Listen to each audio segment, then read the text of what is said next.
Friends, ಈಗಂತರೂ ಮಾವಿನ ಹಣ್ಣಿನ season ಅಲ್ವಾ. ಸೊ ಮಾವಿನ ಹಣ್ಣಿನ ಸೀಸನ್ನಲ್ಲಿ ಇವತ್ತು ನಾನು ತೋರಿಸ್ಕೊಡ್ತಾ ಇರುವಂತಹ ಈ ಮಾವಿನ ಹಣ್ಣಿನ ಗೊಜ್ಜನ್ನು ನೀವು ಮಾಡಿಕೊಂಡ್ರೆ ಸುಮಾರು 1 ವರ್ಷದವರೆಗೆ ನೀವು ಸ್ಟೋರ್ ಮಾಡ್ಕೊಳ್ಬೋದು.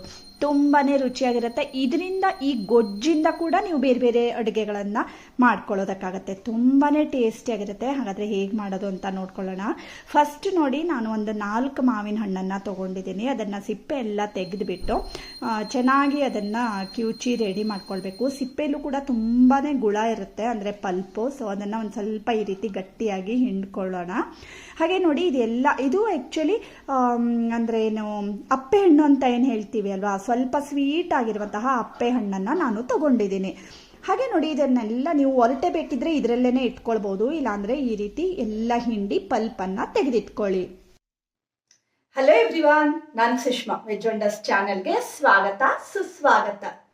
ಫಸ್ಟ್ ನೋಡಿ, ಸ್ಟವ್ ಆನ್ ಮಾಡಿಬಿಟ್ಟು ಒಂದು ಕಡಾಯಿನ ಇಟ್ಕೊಂಡಿದ್ದೀನಿ. ನಾನ್ ಸ್ಟಿಕ್ ಕಡಾಯಿನ ತೊಗೊಂಡಿದ್ದೀನಿ, ಯಾಕಂದರೆ ಕೆಳಗಡೆ ಬೇಗ ಅಂಟಲ್ಲ ಅಂತಂದ್ಬಿಟ್ಟು. ಹಾಗೆ ರೆಡಿ ಮಾಡ್ಕೊಂಡಿರೋಂತಹ ಮ್ಯಾಂಗೋ ಪಲ್ಪನ್ನು ಹಾಕ್ಕೊಂಡಿದ್ದೀನಿ, ಮತ್ತು ರುಚಿಗೆ ತಕ್ಕಷ್ಟು ಉಪ್ಪನ್ನು ಹಾಕ್ಕೊಂಡಿದ್ದೀನಿ. ಆಮೇಲೆ ಇದನ್ನು ಚೆನ್ನಾಗಿ ಬಾಯ್ಲ್ ಆಗುತ್ತೆ ಅಲ್ವಾ, ಅಷ್ಟರವರೆಗೆ ಬಾಯ್ಲ್ ಆಗೋ ತನಕ ಇದನ್ನು ಈ ರೀತಿ ಮಗಚ್ಕೊಳ್ಳಿ. ಆಮೇಲೆ ಅದಕ್ಕೆ ಈಗ ನೋಡಿ, ನಾನು ಬೆಲ್ಲನ ಹಾಕ್ಕೊಳ್ತಾ ಇದ್ದೀನಿ. ಬೆಲ್ಲ ಒಂದು ಸ್ವಲ್ಪ ಜಾಸ್ತಿನೇ ಹಾಕ್ಕೊಳ್ಳಿ, ಯಾಕೆಂದರೆ ಇದು ಅಪ್ಪೆ ಹಣ್ಣು ಆಗಿರೋದ್ರಿಂದ ಒಂದು ಸ್ವಲ್ಪ ಹುಳಿ ಜಾಸ್ತಿ ಇರುತ್ತೆ. ಓಕೆನಾ. ಸೊ ಬೆಲ್ಲನ ನೀವು ಒಂದು ಸ್ವಲ್ಪ ಟೇಸ್ಟ್ ಮಾಡಿಬಿಟ್ಟು ಹೆಚ್ಚು ಕಮ್ಮಿ ಮಾಡ್ಕೊಳ್ಬೋದು. ಚೆನ್ನಾಗಿ ಅದೊಂಥರ ಪಾಕ ಬರುತ್ತೆ ನೋಡಿ, ಅಲ್ಲಿವರೆಗೆ ಇದನ್ನು ಕುದಿಸ್ಕೊಳ್ಳಿ. ಹಾಗೆ ಅದು ಕುದೀತಾ ಇರುವಾಗ ಈ ಕಡೆಗೆ ನಾನು ಒಂದಿಷ್ಟು ಸೂಜ್ ಮೆಣಸು ಅಥವಾ ಬರ್ಡ್ ಐ ಚಿಲ್ಲಿ ಅಂತ ಹೇಳ್ತೀವಿ, ತುಂಬಾ ಖಾರ ಇರುತ್ತೆ ಇದು. ಅದನ್ನು ಚೆನ್ನಾಗಿ ಜಜ್ಜಿಕೊಂಡು ಇದಕ್ಕೇನೆ ಸೇರಿಸ್ಕೊಳ್ತಾ ಇದ್ದೀನಿ.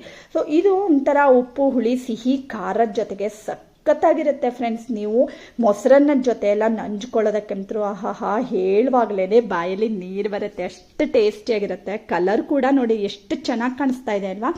ಹಾಗೆ ಇದು ಒಂಥರ ಸೂಜ್ ಮೆಣಸನ್ನು ಹಾಕ್ಕೊಳ್ಳೋದ್ರಿಂದ ಅದೊಂಥರ ಖಾರವಾಗಿ ಸಿಹಿ ಹುಳಿ ಇದ್ರ ಜೊತೆಗೆ ತುಂಬಾ ಟೇಸ್ಟಿಯಾಗಿ ಬರುತ್ತೆ.